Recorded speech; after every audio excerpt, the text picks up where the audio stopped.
اعوذ باللہ من الشیطان الرجیم بسم اللہ الرحمن الرحیم۔ السلام علیکم اسٹوڈنٹس، کیسے ہیں آپ سب لوگ؟ امید کرتی ہوں کہ آپ سب لوگ خیریت سے ہوں گے، اپنے گھروں میں سیف ہوں گے۔ جیسے کہ ابھی آپ لوگ جانتے ہیں کہ ابھی بھی ہم لوگ آن لائن کلاسز کی طرف ہی ہیں۔ انشاءاللہ آپ لوگ دعا کریں ہم دوبارہ سے فزیکل ایکٹیویٹیز کی طرف، فزیکل کلاسز کی طرف ہم رواں دواں ہو جائیں۔ میں آپ لوگوں کی اسلامیت کی ٹیچر مس لبنہ، آج میں آپ لوگ کو اس ویڈیو میں ریویژن ویڈیو میں ایک ٹاپک میں نے لیا ہے، ایک چیپٹر میں نے لیا ہے، سو میں آج اس کے بارے میں آپ لوگوں سے کچھ شیئر کروں گی، کچھ ڈسکس کروں گی انشاءاللہ۔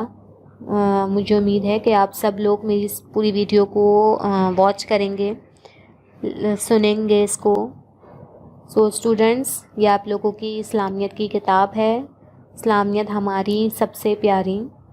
سو اسی بک سے ریلیٹڈ ایک ٹاپک میں نے اٹھایا ہے جو آپ لوگ کو میں ریویژن میں دے رہی ہوں، سمجھانے کے لیے، پڑھانے کے لیے۔ تو ابھی آپ لوگ کے پاس ایک گولڈن ٹائم سمجھ لیں کہ ہے، آپ لوگ اپنی ریڈنگ کو، اپنی رائٹنگ کو، اپنی لرننگ پاور کو، اپنی رائٹنگ پاور کو آپ لوگ بہت اچھے طریقے سے جو ہے کور کر سکتے ہیں انشاءاللہ تعالیٰ۔ ریڈنگ آپ کی اگر اچھی نہیں ہے اسلامیت کی تو آپ ریڈنگ پہ بہت زیادہ فوکس کریں کہ ریڈنگ آپ کی اچھی ہو جائے۔ رائٹنگ اچھی نہیں ہے تو آپ لوگ لکھیں اتنا کہ آپ کی رائٹنگ بہت زیادہ اچھی ہو جائے۔ سو اسٹارٹ کرتے ہیں ہم اپنا ٹاپک۔ آج کا ہمارا ٹاپک ہے اسلامیت میں معراج النبی صلی اللہ علیہ وآلہ وسلم۔ معراج النبی صلی اللہ علیہ وآلہ وسلم۔ آج ہم اس ٹاپک میں معراج النبی سے متعلق پڑھیں گے کہ شب معراج کسے کہتے ہیں، معراج النبی کیا ہے۔ تو مقصد ہے اس کا نبی کریم صلی اللہ علیہ وآلہ وسلم کا سفر معراج بیان کرنا۔ آج ہم اس ٹاپک میں آپ کو نبی کریم یعنی کہ حضرت محمد صلی اللہ علیہ وآلہ وسلم کا معراج کا سفر ہم بتائیں گے کہ وہ کس طرح معراج کی طرف رواں دواں ہوئے۔ تو اسٹوڈنٹس، میں آپ لوگ کو ایک پیراگراف دو ٹائم بتاؤں گی تو آپ لوگ کائنڈلی اس کو اچھی طریقے سے سنیے گا۔ معراج سے مراد رسول اکرم صلی اللہ علیہ وآلہ وسلم کا وہ مبارک سفر ہے جس میں اللہ تعالیٰ نے آپ صلی اللہ علیہ وآلہ وسلم کو مسجد حرام سے مسجد اقصیٰ اور پھر آسمانوں کی سیر کرائی۔ معراج کا یہ واقعہ نبوت کے 12ویں سال رجب کے مہینے کی 27ویں رات کو طائف کے واقعے کے بعد پیش آیا۔ ایک بار اور پڑھوں گی میں اس پیراگراف کو۔ معراج سے مراد رسول اکرم صلی اللہ علیہ وآلہ وسلم کا وہ مبارک سفر ہے جس میں اللہ تعالیٰ نے آپ صلی اللہ علیہ وآلہ وسلم کو مسجد حرام سے مسجد اقصیٰ اور پھر آسمانوں کی سیر کرائی۔ معراج کا یہ واقعہ نبوت کے 12ویں سال رجب کے مہینے کی 27ویں رات کو طائف کے واقعے کے بعد پیش آیا۔ اس میں بتا رہے ہیں پیراگراف میں کہ معراج کا مطلب ہے کہ رسول اللہ صلی اللہ علیہ وآلہ وسلم کا ایک مبارک سفر جس میں اللہ تعالیٰ نے ہمارے پیارے نبی صلی اللہ علیہ وآلہ وسلم کو پہلے مسجد حرام سے، پھر مسجد اقصیٰ اور پھر آسمانوں کی یعنی کہ ساتوں آسمانوں کی سیر کرائی۔ معراج کا جو یہ واقعہ تھا وہ نبوت کے 12 سال کے بعد، ٹھیک ہے، رجب کے مہینے کی 27 تاریخ کو پیش آیا۔ ایک شب نبی کریم صلی اللہ علیہ وآلہ وسلم حضرت ام ہانی کے گھر میں بستر پر سو رہے تھے کہ یکایک ایک چھت پھٹی اور چھت سے حضرت جبرائیل علیہ السلام اترے۔ آپ کے ساتھ اور فرشتے بھی تھے۔ آپ صلی اللہ علیہ وآلہ وسلم کو جگایا اور زمزم کے پاس لے گئے۔ آپ صلی اللہ علیہ وآلہ وسلم کے سینے مبارک کو آب زمزم سے دھویا، پھر جنت کا اڑنے والا جانور سواری کے لیے پیش کیا جس کا نام براق تھا۔ ایک شب نبی کریم صلی اللہ علیہ وآلہ وسلم حضرت ہانی کے گھر میں بستر پر سو رہے تھے کہ یکایک ایک چھت پھٹی اور چھت سے حضرت جبرائیل علیہ السلام اترے۔ آپ علیہ السلام کے ساتھ اور فرشتے بھی تھے۔ آپ صلی اللہ علیہ وآلہ وسلم کو جگایا اور زمزم کے پاس لے گئے۔ آپ صلی اللہ علیہ وآلہ وسلم کے سینے مبارک کو آب زمزم سے دھویا، پھر جنت کا اڑنے والا جانور سواری کے لیے پیش کیا جس کا نام براق تھا۔ ایک رات نبی کریم صلی اللہ علیہ وآلہ وسلم حضرت ہانی کے گھر میں سو رہے تھے تو ایک دم سے چھت پھٹی اور چھت سے حضرت جبرائیل علیہ السلام اترے۔ حضرت جبرائیل علیہ السلام کے ساتھ 2 فرشتے، ان کے ساتھ اور بھی فرشتے موجود تھے۔ انہوں نے سب سے پہلے آپ صلی اللہ علیہ وآلہ وسلم کو جگایا اور زمزم کی طرف یعنی کہ زمزم کے پاس لے گئے۔ آپ صلی اللہ علیہ وآلہ وسلم کا جو سینہ مبارک ہے وہ آب زمزم سے دھویا پورا، اور پھر جنت کا ایک اڑنے والا جانور سواری کے لیے پیش کیا جس کا نام کیا تھا؟ براق تھا۔ یہ آپ لوگ اچھے سے یاد رکھیے گا، جب آپ سے کوئز کیا جائے، کوشچن پوچھا جائے تو آپ لوگ جواب ایزیلی دے دیں، کہ جیسے کہ ہمارے پیارے نبی صلی اللہ علیہ وآلہ وسلم کس کے گھر میں سو رہے تھے تو آپ ہانی بولیے گا، کہ اور آسمان سے جب ایک دم جب چھت پھٹی تو آسمان سے حضرت جبرائیل علیہ السلام کے ساتھ اور کون تھے تو آپ لوگ کہیے گا کہ اور فرشتے بھی تھے ان کے ساتھ۔ جانور جو تھا وہ سواری کے لیے، جنت سے جو جانور آیا تھا سواری کے لیے وہ کون سا تھا، اس کا نام کیا تھا؟ تو اس کا نام تھا براق۔ یہ چھوٹے چھوٹے جو ہیں ہمارے پاس بلینکس ہوتی ہیں جو کہ آپ کو جب آپ چیپٹر سن رہے ہوتے ہیں، ریڈ کر رہے ہوتے ہیں، تب آپ لوگ جو ہے اسپیشلی اس کو مائنڈ میں رکھا کیجئے کہ اگر آپ سے کوئی کوشچن کیا جائے تو آپ لوگ اس کا آنسر دے سکیں۔ وہ اتنا تیز اڑتا تھا کہ جس جگہ اس کی نظر پڑتی تھی وہیں قدم پڑتا تھا۔ اسی تیز رفتاری کے ساتھ بیت المقدس پہنچ کر آپ صلی اللہ علیہ وآلہ وسلم براق سے اترے اور بیت المقدس میں داخل ہوئے۔ یہاں تمام انبیاء کرام علیہ السلام جمع تھے۔ حضرت جبرائیل علیہ السلام نے اذان دی۔ تمام انبیاء کرام علیہ السلام کی صفیں تیار ہو کر کھڑی ہوئیں، لیکن سب کو یہ انتظار تھا کہ نماز کون پڑھائے گا۔ حضرت جبرائیل علیہ السلام نے نبی کریم صلی اللہ علیہ وآلہ وسلم کا دست مبارک پکڑ کر امامت کے لیے آگے کر دیا۔ آپ صلی اللہ علیہ وآلہ وسلم نے تمام انبیاء کرام علیہ السلام اور فرشتوں کو نماز پڑھائی۔ ایک بار اور پیراگراف میں پڑھتے ہیں۔ وہ اتنا تیز اڑتا تھا کہ جس جگہ اس کی نظر پڑتی تھی وہیں قدم پڑتا تھا۔ اسی تیز رفتاری کے ساتھ بیت المقدس پہنچ کر آپ صلی اللہ علیہ وآلہ وسلم براق سے اترے اور بیت المقدس میں داخل ہوئے۔ یہاں تمام انبیاء کرام علیہ السلام جمع تھے۔ حضرت جبرائیل علیہ السلام نے اذان دی۔ تمام انبیاء کرام علیہ السلام کی صفیں تیار ہو کر کھڑی ہوئیں، لیکن سب کو یہ انتظار تھا کہ نماز کون پڑھائے گا۔ حضرت جبرائیل علیہ السلام نے نبی کریم صلی اللہ علیہ وآلہ وسلم کا دست مبارک پکڑ کر امامت کے لیے آگے کر دیا۔ آپ صلی اللہ علیہ وآلہ وسلم نے تمام انبیاء کرام علیہ السلام اور فرشتوں کو نماز پڑھائی۔ اس پوائنٹ میں، اس پیراگراف میں براق یعنی جو جنت سے آیا ہوا جانور تھا سواری کے لیے، اس کے بارے میں بتا رہے ہیں کہ وہ براق اتنا اور اس قدر تیز دوڑتا تھا کہ جس جگہ وہ صرف دیکھتا تھا وہیں وہ پہنچ جایا کرتا تھا۔ تو اس تیز رفتاری کے ساتھ ہمارے پیارے نبی صلی اللہ علیہ وسلم جو تھے وہ بیت المقدس پہنچے، اور پھر آپ صلی اللہ علیہ وسلم جو تھے وہ براق سے اترے اور بیت المقدس کے اندر داخل ہو گئے۔ وہاں پہ بہت سارے انبیاء کرام علیہ السلام موجود تھے، تو حضرت جبرائیل علیہ السلام نے وہاں اذان دی، اور سب کو پھر یہ جو انتظار تھا کہ نماز کون پڑھائے گا، اذان تو دے دی گئی لیکن نماز کون پڑھائے گا۔ تو حضرت جبرائیل علیہ السلام نے ہمارے پیارے نبی حضرت محمد صلی اللہ علیہ وسلم کا ہاتھ مبارک پکڑ کر امامت کے لیے آگے کر دیا۔ پھر اس طرح سے ہمارے پیارے نبی صلی اللہ علیہ وآلہ وسلم نے تمام انبیاء کرام علیہ السلام اور فرشتوں کو نماز پڑھائی۔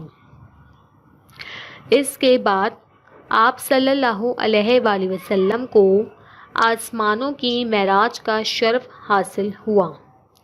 پہلے آسمان پر حضرت آدم علیہ السلام سے ملاقات ہوئی، دوسرے آسمان پر حضرت عیسیٰ علیہ السلام اور حضرت یحییٰ علیہ السلام، تیسرے پر حضرت یوسف علیہ السلام اور چوتھے پر ادریس علیہ السلام سے، پانچویں پر حضرت ہارون علیہ السلام سے، چھٹے پر حضرت موسیٰ علیہ السلام سے اور ساتویں پر حضرت ابراہیم علیہ السلام سے ملاقات کی۔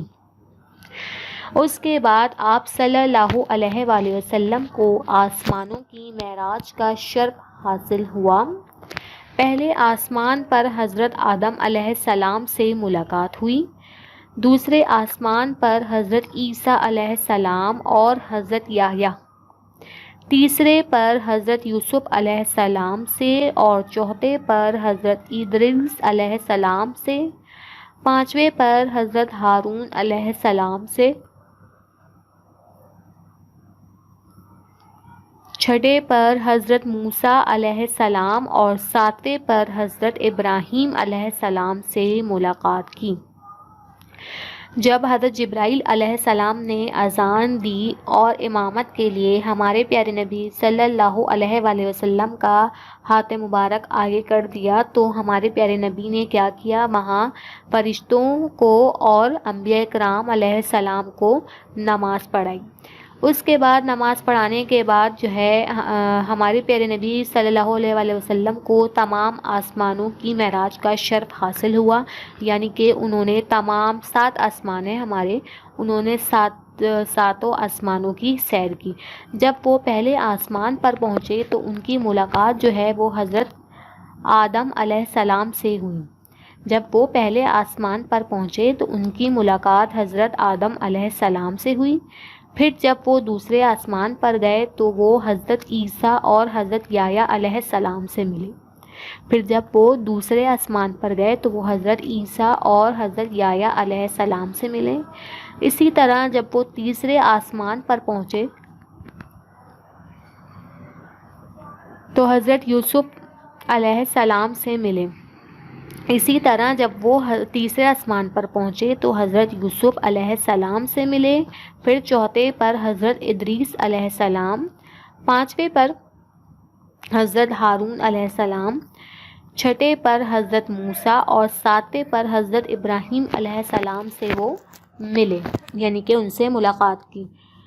یہ ساری چیزیں جو پوائنٹس ہیں کہ پہلے آسمان پر وہ کس سے ملے گے، تو آپ لوگ کی بلینکس میں بھی موجود ہے۔ آپ لوگوں نے یہ بھی یاد رکھنا ہے کہ وہ دوسرے آسمان پر، تیسرے آسمان پر، چوتھے، پانچویں، چھٹے، مطلب جب جتنے بھی وہ آسمان وہ گئے ہیں وہاں پہ اور کن کن سے ان کی ملاقات ہوئی ہیں، تو یہ سب آپ نے تمام ان انبیاء کرام، تمام ان نبیوں کا نام آپ نے یاد رکھنا ہے کہ وہ پہلے آسمان پر اس نبی سے ملے، دوسرے پر اس نبی سے ملے، ٹھیک ہے۔ یہ سب آپ لوگ کی جو ہے کوٹیشن میں آ سکتی ہیں، آپ لوگ اس کو پوائنٹ کو یاد رکھیے گا۔ پھر آپ صلی اللہ علیہ وآلہ وسلم سدرۃ المنتہا تک تشریف لے گئے۔ یہ 7ویں آسمان پر بیری کا ایک درخت ہے، اس کی جڑ سے جنت کی 4 نہریں نکل رہی ہیں آپ صلی اللہ علیہ وآلہ وسلم کو جنت اور جہنم کے مناظر بھی دکھائے گئے، اور اس موقع پر مسلمانوں پر 5 وقت کی نمازیں فرض ہوئیں، لیکن اس کا ثواب انہیں 50 نمازوں کا ملے گا۔ پھر آپ صلی اللہ علیہ وآلہ وسلم سدرۃ المنتہا تک تشریف لے گئے۔ یہ 7ویں آسمان پر بیری کا ایک درخت ہے، اس کی جڑ سے جنت کی 4 نہریں نکل رہی ہیں۔ آپ صلی اللہ علیہ وآلہ وسلم کو جنت اور جہنم کے مناظر بھی دکھائے گئے، اور اس موقع پر مسلمانوں پر 5 وقت کی نمازیں فرض ہوئیں، لیکن اس کا ثواب انہیں 50 نمازوں کا ملے گا۔ جب انہوں نے ہمارے پیارے نبی نے سب سے ملاقات کی تو اس کے بعد وہ سدرۃ المنتہا تک پہنچ گئے۔ یہ 7ویں آسمان پر ایک بیری کا درخت ہے، ٹھیک ہے، اور اس کی جو جڑیں ہیں وہ اس کی جڑوں سے جنت کی 4 نہریں نکل رہی ہیں۔ پھر اسی طرح سے آپ صلی اللہ علیہ وآلہ وسلم کو جنت اور جہنم کے مناظر بھی، یعنی کہ ان کو کھول کے دکھایا گیا، جنت اور جہنم کا دروازہ، اور اسی موقع پر ہم پر نمازیں فرض ہوئیں۔ بولی 50 گئی تھی، لیکن کم کرواتے 50 میں سے 5 نمازیں بچ گئیں جو کہ ہم پہ فرض کی گئیں۔ لیکن اگر ہم ان 5 نمازوں کو باقاعدگی سے ادا کریں گے تو ہمیں ان 5 نمازوں کے برابر ثواب نہیں ملے گا، بلکہ 50 ہی نمازوں کے برابر ہمیں اس کا ثواب ملے گا۔ جب صبح ہوئی تو آپ صلی اللہ علیہ وآلہ وسلم نے تمام لوگوں کو یہ واقعہ سنایا۔ مشرکین نے آپ صلی اللہ علیہ وآلہ وسلم کا مذاق اڑانا شروع کر دیا۔ کسی نے تعجب سے سر پر ہاتھ رکھ لیا، کسی نے تالیاں بجائیں اور کہنے لگے ایک ہی رات میں بیت المقدس جا کر واپس بھی آ گئے۔ سب نے حضور صلی اللہ علیہ وآلہ وسلم سے سوالات کیے اور اس واقعے کو جھٹلاتے رہے۔ پھر یہ لوگ حضرت ابو بکر صدیق رضی اللہ تعالیٰ عنہ کے پاس گئے اور کہا کہ تمہارے دوست یعنی محمد صلی اللہ علیہ وآلہ وسلم یہ کہتے ہیں کہ میں رات بیت المقدس گیا تھا اور صبح ہونے سے پہلے واپس آ گیا۔ حضرت ابو بکر صدیق نے پوچھا، کیا یا رسول اللہ صلی اللہ علیہ وآلہ وسلم نے ایسا فرمایا ہے؟ لوگوں نے کہا ہاں۔ حضرت ابو بکر صدیق نے کہا، اگر حضور صلی اللہ علیہ وآلہ وسلم نے یہ فرمایا ہے تو بالکل سچ فرمایا ہے، میں اس کی تصدیق کرتا ہوں۔ جب صبح ہوئی انہوں نے جب دیکھا اور یہ واقعہ تمام لوگوں کو سنایا تو جو مشرکین تھے، جو کافر لوگ تھے، وہ ان کا ہمارے پیارے نبی کا بہت زیادہ مذاق اڑانے لگے۔ کچھ لوگ تو بہت تعجب سے اپنے سر پر ہاتھ رکھ کر بیٹھ گئے تھے، اور کچھ لوگ تالیاں بجانے لگے اور کہتے رہے کہ ایک ہی دن میں بیت المقدس سے واپس بھی ہو کر بھی آ گئے۔ اور بہت سارے لوگوں نے حضرت محمد صلی اللہ علیہ وآلہ وسلم سے کئی طرح کے سوالات کیے، لیکن پھر بھی وہ اس واقعے کو جھٹلاتے رہے۔ پھر وہ تمام لوگ حضرت ابو بکر صدیق کے پاس گئے، جو کہ حضرت ابو بکر صدیق ہمارے پیارے نبی کے بہت اچھے دوست تھے۔ ان کے پاس گئے اور کہا کہ تمہارے دوست محمد صلی اللہ علیہ وآلہ وسلم یہ کہتے ہیں کہ میں بیت المقدس سے رات میں ہو کر صبح واپس بھی آ گیا۔ تو حضرت ابو بکر صدیق نے سب سے پوچھا کہ یا رسول اللہ نے کیا ایسا فرمایا ہے؟ تو تمام لوگوں نے کہا کہ جی انہوں نے ایسا ہی کہا ہے۔ تو حضرت ابو بکر صدیق نے کہا کہ اگر رسول اللہ صلی اللہ علیہ وآلہ وسلم نے ایسا کہا ہے تو بالکل سچ فرمایا ہے، کیونکہ ہمارے پیارے نبی صلی اللہ علیہ وآلہ وسلم کبھی جھوٹ نہیں بولتے تھے۔ آپ صلی اللہ علیہ وآلہ وسلم نے جب یہ سنا تو خوش ہو کر حضرت ابو بکر رضی اللہ تعالیٰ عنہ کو صدیق کا لقب عطا فرمایا، جس کے معنی ہیں سچا اور تصدیق کرنے والا۔ جس رات کو معراج کا یہ واقعہ پیش آیا اس رات کو شب معراج کہتے ہیں۔ جب ہمارے پیارے نبی نے یہ سنا کہ حضرت ابو بکر نے جو ہے ان کا ساتھ دیا ہے اور کہا ہے کہ میں اس بات کی تصدیق کرتا ہوں کہ حضور صلی اللہ علیہ وسلم جو بھی کہہ رہے ہیں وہ سچ کہہ رہے ہیں، تو ہمارے پیارے نبی بہت زیادہ خوش ہوئے اور حضرت ابو بکر کے آگے انہیں ایک لقب دیا جو لقب ہے صدیق کا۔ تو ان کا پورا نام ہو گیا حضرت ابو بکر صدیق، جس کے معنی ہیں، صدیق کے معنی ہیں سچا اور تصدیق کرنے والا۔ جس رات کو معراج کا یہ واقعہ پیش آیا ہم اس رات کو شب معراج کہتے ہیں اور ہم اس رات میں عبادت بھی کرتے ہیں۔ سو اسٹوڈنٹس، آپ لوگوں کی یہ آج کا ٹاپک یہاں پہ وائنڈ اپ ہوا۔ سو آپ لوگ اس ویڈیو کو اچھے طریقے سے واچ کیجیے گا۔ تھینک یو سو مچ، اپنا خیال رکھیے گا۔